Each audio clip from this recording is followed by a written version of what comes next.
this time of year, basically high summer, is a time of year where I spend less time doing in my garden and a little bit more time thinking about what I'm going to do when the heat cools off, and when I just feel a little bit more energetic, when the temps aren't quite as hot, and when the changes that I'm thinking about making won't be quite as hard on the garden. So I spend a lot of time just kind of being in the garden, which I think is really important to do. I mean, that's why we create these beautiful spaces, is to relax in them, enjoy being in them, and enjoy being with people. So I definitely do a lot of that. But as I'm going around, I'm always just kind of peeking around, not and thinking about what I might do next. Not to say that I'm not getting tremendous amount of enjoyment out of many parts of the garden, but as gardeners, we're always looking, we're always evaluating, we're always thinking about what next. So I do that too. And a lot of times when you're seeing videos of people's gardens, you're seeing the pretty spots, and I've done that for you too. I've shown some of my most beautiful scenes. And that's fun because that is really inspiring. It's kind of like the reason that we do these things. However, it's not always like that, right? Not every scene is camera ready. So I'm going to share with you today a few scenes from my garden that are not looking so hot, or are not making me as happy as some of the ones that I might have shown you that are just,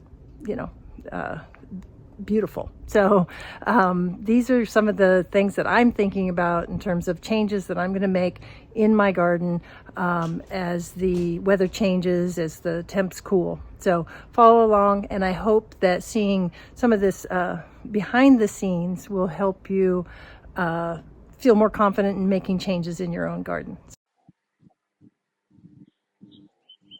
So this section of the garden has become a bit of an issue as well. I'll put plenty of photos up there of how beautiful it has been, even this year or over the years, and how colorful and floriferous, and really just some wonderful things that happen in this bed. Uh, and but as you can see, it's a little weak right now. There is not much going on. And there's a reason for that. So here's that bed. And the reason that this looks as sad as it does is because earlier this year, this rose that goes all the way across the front, and it's somewhat supported by that trellis over there, was loaded with blooms, just heavy with blooms. Um, and the plant was so abundant that it really shaded out everything down below. So while it was super fun during that time, there's a payoff, right? Some of the stuff that I was trying to establish down there, couldn't make it through that. Other things, they'll bounce back, but they're just not as strong as they could be. So I have a choice to make. I either need to grow less of the rows, or control the rows with a better structure, or just celebrate the fact that it has a season where it's looking fantastic, and then it'll take a pause, and then look beautiful again later. So that's kind of what I'm contemplating here. I haven't fully decided what I'm going to do in this section. But it's pretty weak right now, and it's a nice sunny spot, so there really is opportunity to do something a little bit more in there. And I just need to get on top of how I'm going to handle that rose so I can have the best of both worlds, a beautiful blooming rose, and then make sure that I allow enough room for some of the other things I want to grow in that area.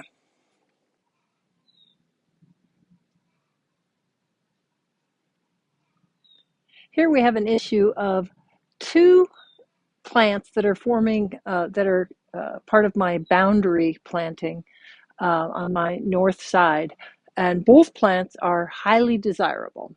One of them, if you see there in the middle, that is Eucryphia glutinosa. It's currently blooming. Those white blooms there belong to it. It is a choice tree. It is quite rare. If anything were ever to happen to it, I wouldn't be able to replace it. So I've had it in my garden for quite a while. It's doing well, and it's really just a great small stature tree that won't ever outgrow this space by getting too big. So what I really need to do, and the dilemma that we're going to be looking at here, is I need to protect it on the long term against its more vigorous growing partner.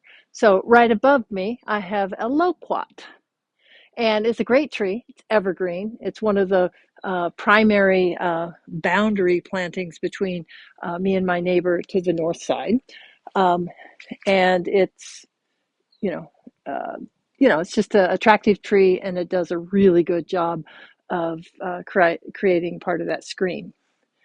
But it's vigorous. So as you can see, you may or may not be able to see, but very well. But I'm going to try and describe to you what's happening is the Eucryphia, which is on the right-hand side of your screen, is kind of it's doing better on one side than the other. And so it's getting shaded out and outcompeted here on the left-hand side of the screen. You see the loquat. So what needs to happen here is that I need to, and the loquat, by the way, does take to pruning quite well. And so I can make some pretty dramatic cuts on it and not harm the tree. So I'm going to be lightening up this side of the canopy of that loquat. Not so much that it's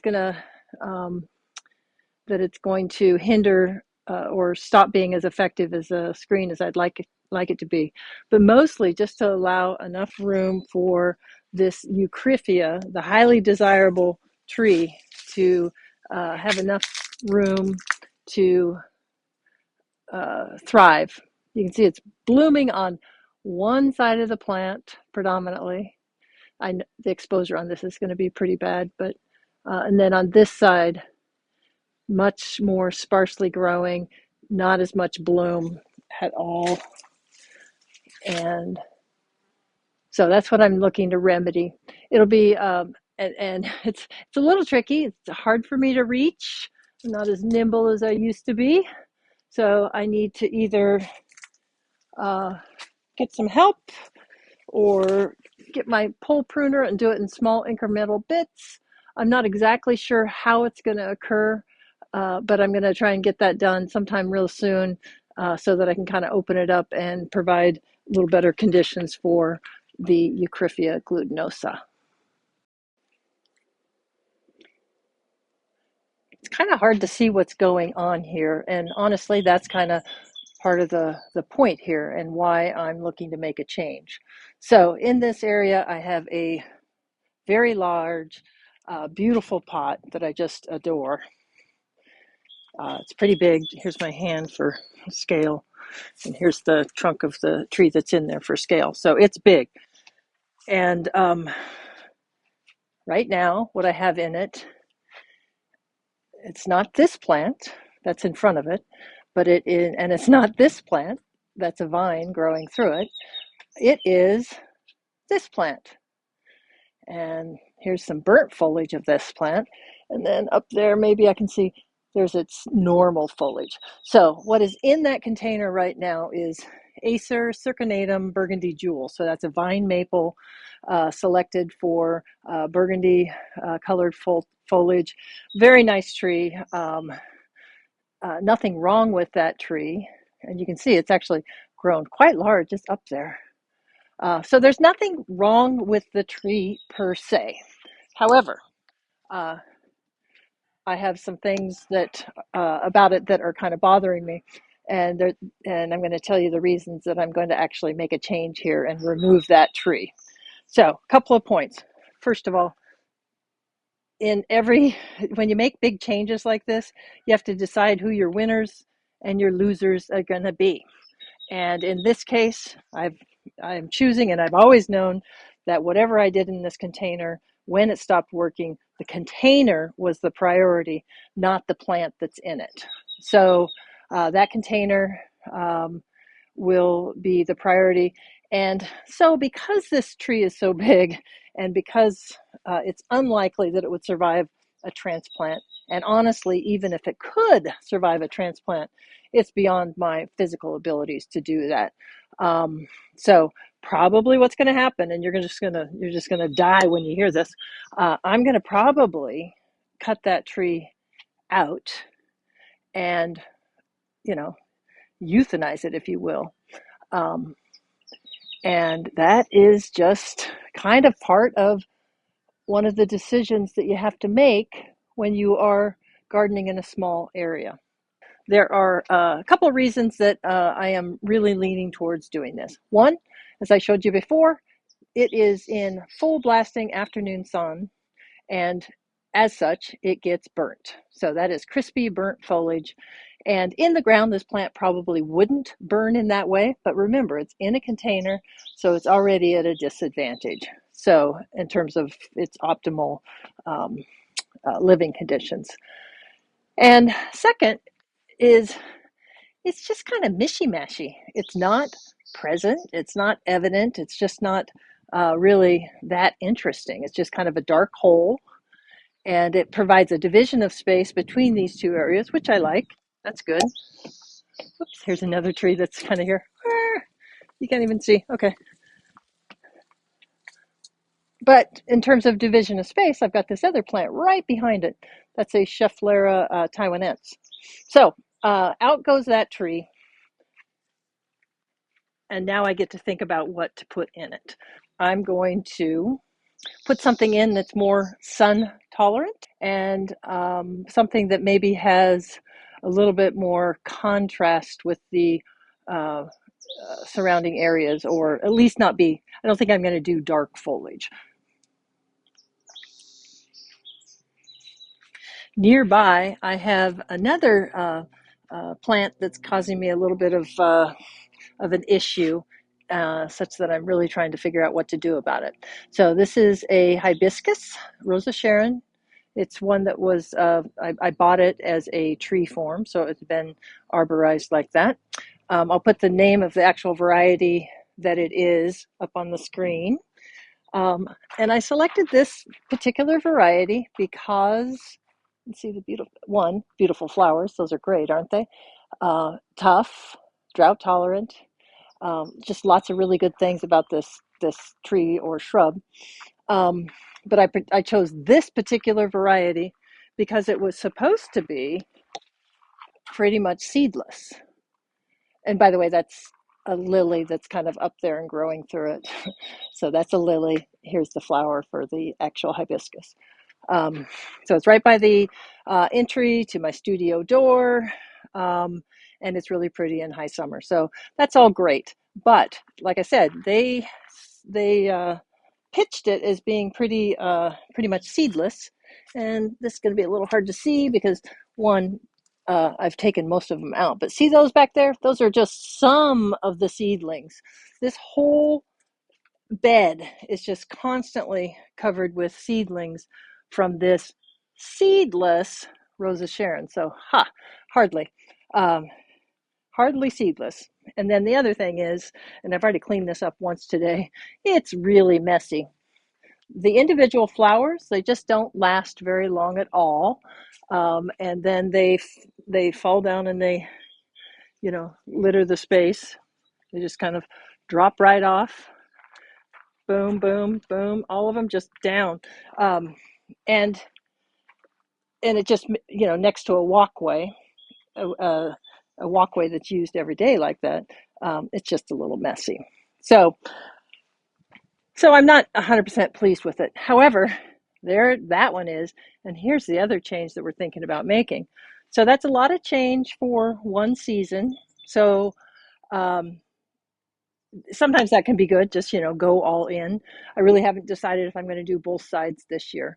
I'm definitely going to do something about this tree in the container, and this one is on my short list for making a change, whether it's this year or years following.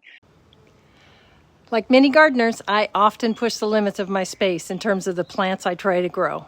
I mean, we all do it, and I bet you've tried something impossible, like growing a sun-loving plant in too much shade and then feeling disappointed when it didn't perform for you. Or perhaps you've practiced some zonal denial by planting a borderline hardy plant in your garden. I've done these things and more, and knowing full well that it's not always the most practical solution. But overall, I try to accept the conditions that I have to offer while allowing myself a few indulgences. Because I like to keep learning, I like to keep growing, and garden is definitely a verb around here. And because my garden is small, I've developed a tolerance for removing perfectly good plants that I'm just done with in order to make room for different ones. And this hasn't always been easy for me. However, the longer I've gardened, the more confident I've become that there's always another plant, or there's always another option or solution that I can explore when I am contemplating solutions for my garden design dilemmas. So I hope you've enjoyed and appreciated seeing a few real life examples from my own garden. So thanks very much for watching, and don't forget to like and subscribe, and I'll see you next time.